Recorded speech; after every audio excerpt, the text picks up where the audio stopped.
राधिका काली है और उसके सर पर ज्यादा बाल भी नहीं है, इसीलिए सब लोग उसका मजाक उड़ाते हैं।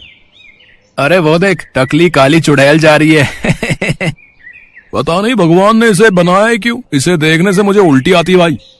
राधिका को ये सब सुनकर बहुत बुरा लगता है, लेकिन वो कर भी क्या सकती है। राधिका कॉलेज जाती है और हमेशा सहमी सहमी सी रहती है। उसे ये डर लगा रहता है कि कोई उसे कुछ उल्टा सीधा ना बोल दे। कॉलेज में प्रोफेसर भी राधिका की टांग खींचते हैं। राधिका, इसका आंसर बताओ। राधिका खड़े होकर कहती है, पता नहीं सर, मैं भूल गई। याद क्या रहता है तुम्हें, पढ़ाई लिखाई में मन है? हाँ सर, पढ़ती तो हूँ। पढ़ती हो तो भूल क्यों जाती हो? सर में बाल नहीं है इसलिए सर से निकल जाता है क्या सब कुछ? ये सुनकर पूरा क्लास हंसने लगता है। राधिका की आंखों से आंसू बहते हैं, लेकिन उससे बाकियों को क्या, वो लोग तो बस राधिका का मजाक बनाना चाहते थे। राधिका को अपने घर में भी शांति नहीं मिलती है, क्योंकि घर में उसकी सौतेली माँ सरला उसे चैन से जीने नहीं देती है। आइए महारानी आइए, कॉलेज से बहुत पढ़ाई करके आ रही है महारानी साहिबा। काली चुड़ैल कहीं की पूरा दिन कॉलेज में बिता देती है और घर का काम मुझे करना पड़ता है। मैं घर का सारा काम करने के बाद ही तो कॉलेज जाती हूँ माँ। अच्छा, अब जबान भी लड़ाने लगी है तू? तेरी मरी हुई माँ ने तुझे क्या यही सिखाया है? अपनी मरी हुई माँ के बारे में उल्टा सीधा सुनकर राधिका को बहुत बुरा लगता है। वो अपने कमरे में जाकर अपनी माँ की तस्वीर के सामने रोती है। राधिका को घर का सारा काम करना पड़ता है और काम में कोई भी गलती होने पर उसकी सौतेली माँ उसके बाल नोच लेती है। राधिका दर्द से चिल्लाती है, आ माँ, दया करके मेरे बाल छोड़ दीजिए माँ, कुछ ही बचे हैं, अब वो भी झड़ जाएंगे। झड़ जाए मुझे क्या, वैसे भी तू बाल लेकर करेगी भी क्या? तेरी कौन सी शादी होने वाली है? सरला की एक बेटी है, उसका नाम पायल है। वो खूबसूरत और गोरी है, इसीलिए उसे अपने रूप का बहुत घमंड है। इस दुनिया में मेरी जैसी खूबसूरत और कोई नहीं। कॉलेज के सारे लड़के मुझ पर फिदा है। पायल और राधिका एक ही कॉलेज में पढ़ते हैं। कॉलेज में पायल का एक ग्रुप है और उन लोगों के साथ मिलकर पायल कॉलेज में राधिका को परेशान करती है।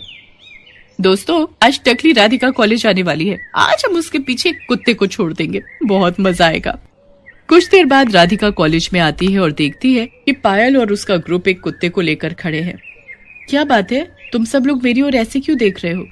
क्योंकि हम तुम्हारा ही इंतजार कर रहे थे। बहुत दिन हो गए, तेरे साथ हमने कुछ भी नहीं किया, मगर आज करेंगे। कालू, जा राधिका को मजा चखा करा। ये बोलकर वो लड़की उस कुत्ते को छोड़ देती है। वो कुत्ता राधिका का पीछा करने लगता है। राधिका बहुत तेज भागती है और वो भागते भागते गिर जाती है। गिरने के बाद ही वो खून वाली उल्टियां करने लगती है और उसके बाद वो बेहोश हो जाती है। अरे ये क्या, कहीं हमने इसे मार तो नहीं दिया? मरने दे, ये जीकर भी क्या करेगी। पायल को कुछ फर्क नहीं पड़ा, वो क्लासरूम में चली गई। सिर्फ पायल को ही क्यों, किसी को भी कुछ फर्क नहीं पड़ा। सभी अपने अपने काम में व्यस्त हो गए। कॉलेज की सिक्योरिटी ने राधिका को इस हालत में देखा। अरे ये क्या, इस लड़की को तो अभी अस्पताल ले जाना होगा। सिक्योरिटी पायल को तुरंत अस्पताल ले गया और वहाँ चेकअप के बाद राधिका को होश आया। डॉक्टर साहब ने कहा, आपके लिए एक बुरी खबर है। क्या डॉक्टर साहब? आपको कैंसर है और वो भी ब्रेन में। ये सुनकर पायल को सदमा सा लगा, वो रो पड़ी। अब क्या होगा डॉक्टर साहब, क्या मैं और नहीं जी पाऊंगी? ट्रीटमेंट करवाना होगा, उसके लिए महीने के 50,000 रुपए चाहिए। 50,000? हर महीने इतने पैसे कहाँ से लाऊंगी मैं? राधिका घर लौट गई। वो अपनी माँ की तस्वीर के सामने रोने लगी। माँ, मैं और कुछ ही दिनों में तुम्हारे पास आ रही हूँ माँ, हम दोनों एक साथ बहुत खुश रहेंगे। राधिका के सारे बाल झड़ गए, वो पूरी तरीके से गंजी हो गई। सब लोग उसके ऊपर और भी हंसने लगे। तू तो पूरी तरह से गंजी हो गई राधिका। अच्छा है, अब तुझे देखकर लोग सच में चुड़ैल समझेंगे। राधिका ने कुछ नहीं कहा। उसने बड़ी हिम्मत करके सरला से पैसों की बात की, लेकिन वो सुनकर सरला गुस्सा हो गई। तुझे शर्म नहीं आई पैसे मांगने में? निकल जा इस घर से, नहीं तो हमें भी कैंसर हो जाएगा। जा, जाके मर। सरला ने राधिका को घर से निकाल दिया। राधिका रोते हुए इधर उधर भटकने लगी। इस दुनिया में उसका कोई दोस्त भी नहीं है जो इस बुरे वक्त पर उसकी मदद कर सके, इसीलिए वो जंगल में चली गई। इस जालिम दुनिया से जंगल बेहतर है, मैं मरूंगी तो जंगल में ही मरूंगी। राधिका जंगल के बहुत अंदर चली गई और अचानक से उसे दिखा कि एक हिरण जख्मी होकर पड़ा हुआ है। उसके पैर में किसी शिकारी का तीर लगा है। अरे बाप रे, ये क्या, मुझे इस हिरण को बचाना होगा। ये बोलकर राधिका ने उस हिरण के पैर से तीर को निकाल दिया और उसके बाद जंगल से जड़ी बूटी लाकर हिरण के घाव में लगा दिया। हिरण ठीक होकर खड़ा हो गया और राधिका को चाटने लगा। राधिका ने हिरण के सिर पर हाथ फेरते हुए कहा, मैं तो जिंदा नहीं बचूंगी, इसीलिए मुझे जान की कीमत पता है। तू अब अच्छे से अपनी जिंदगी को जी ले। राधिका रो पड़ी, लेकिन तभी वहाँ जो हुआ वो राधिका ने कभी सोचा भी नहीं था। वो हिरण गायब हो गया और उसकी जगह जंगल की देवी प्रकट हो गई। अरे ये क्या ये सपना है? नहीं राधिका, ये सच है। मैं इस जंगल की देवी हूँ। मैं हिरण के रूप में तुम्हारी परीक्षा ले रही थी। तुम्हारे अंदर बहुत प्यार है, मैं प्रसन्न हूँ। बताओ तुम्हारी क्या समस्या है? राधिका ने जंगल की देवी को सब कुछ बताया। सब कुछ सुनकर जंगल की देवी ने कहा, बहुत दुख भरी कहानी है तुम्हारी। मैं तुम्हें आशीर्वाद देती हूँ, तुम्हारा कैंसर ठीक हो जाएगा और तुम्हारे सर पर सोने के बाल आ जाएंगे। तथास्तु। जंगल की देवी अदृश्य हो गई। राधिका का कैंसर ठीक हो गया और उसके सर पर घने लंबे सोने के बाल आ गए। वो खुशी से पागल हो गई। मेरे सर पर बाल आ गए, अरे वाह, सोने के बाल।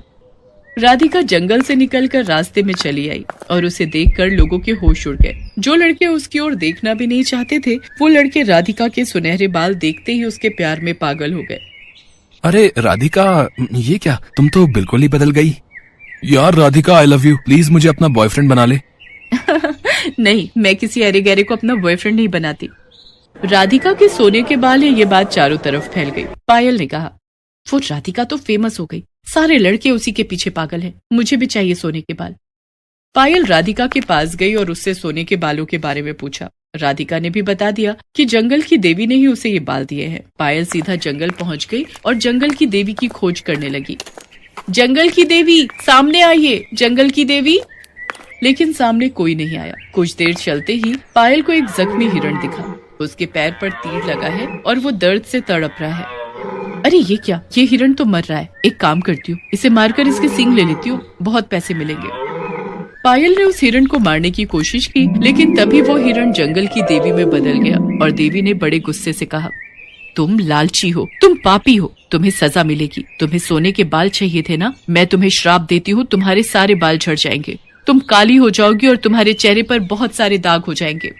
देवी अदृश्य हो गई। पायल के बाल सच में झड़ गए। वो काली हो गई और उसके चेहरे पर दाग हो गए। ये क्या, अब मैं कैसे किसी को अपना चेहरा दिखाऊंगी?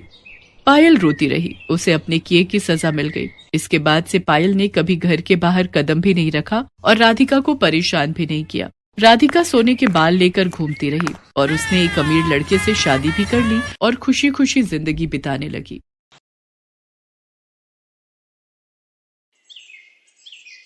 सुहानी अपने पिता महेंद्र के साथ रूपनगर में रहती थी।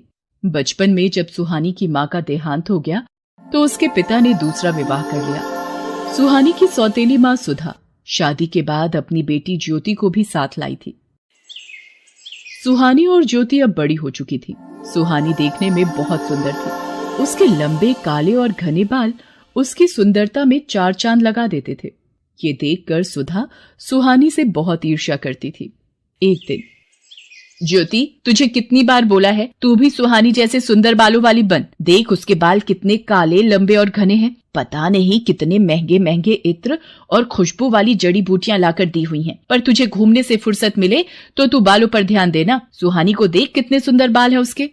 माँ, सुहानी के बाल बचपन से ही बहुत सुंदर हैं। मेरे बाल उसके जैसे नहीं है तो इसमें मेरी क्या गलती है?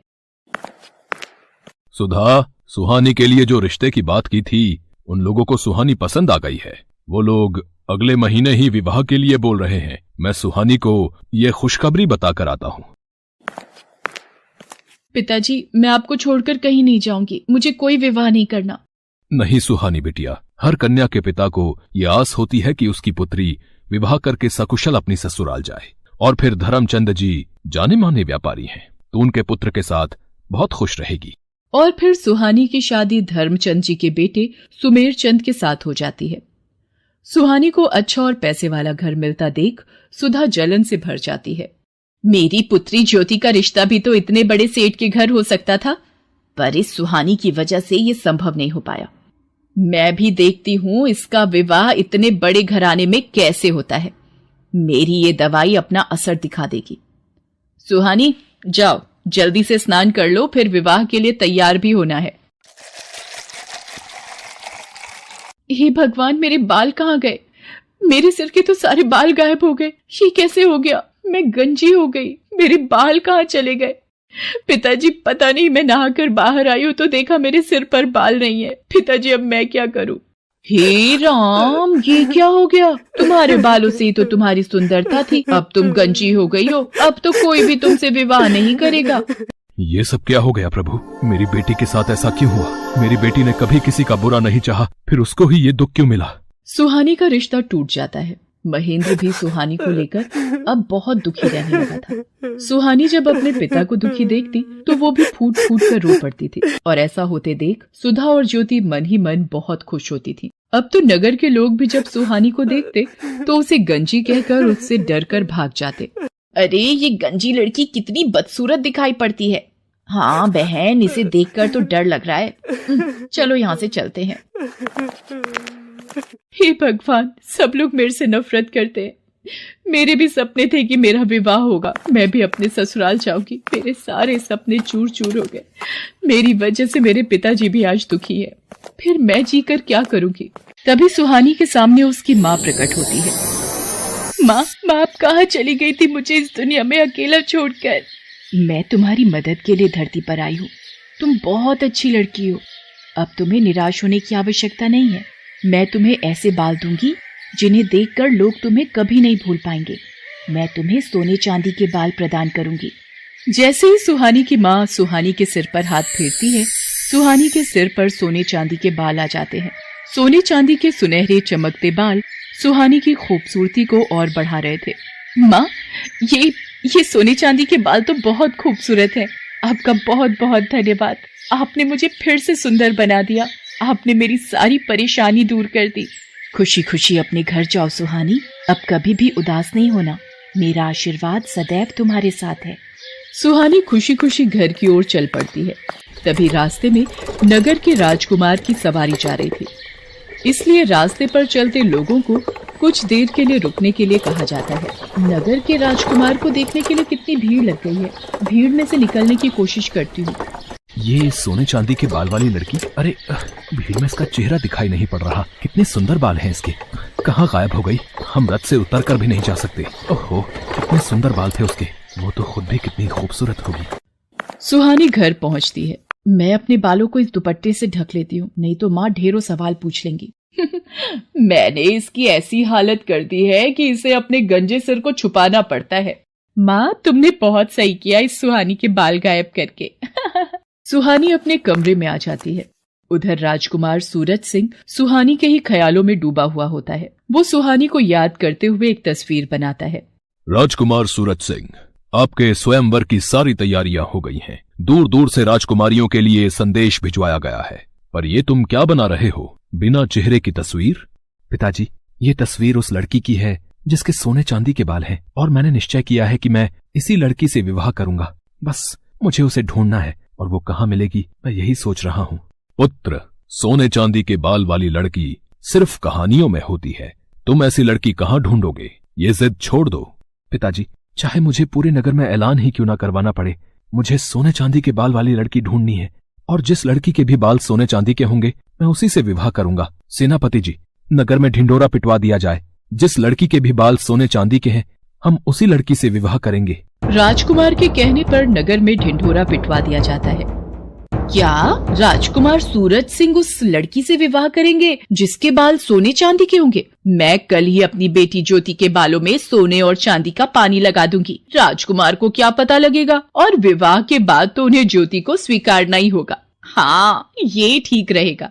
सुधा की तरह ही नगर में बहुत सी औरतों ने जब ये बात सुनी तो उन्होंने अपनी लड़कियों के बालों में सोने और चांदी का पानी लगा दिया। अब तो नगर की बहुत सी लड़कियों के बाल सोने और चांदी के लगने लगे। ये देखकर सेनापति असमंजस में पड़ गया और वो राजकुमार सूरज सिंह के पास पहुंचा। राजकुमार सूरज सिंह जी, बहुत ही बड़ी समस्या आ गई है। नगर में जो भी लड़कियां विवाह योग्य हैं, उन सभी लड़कियों के बाल सोने और चांदी के प्रतीत हो रहे हैं।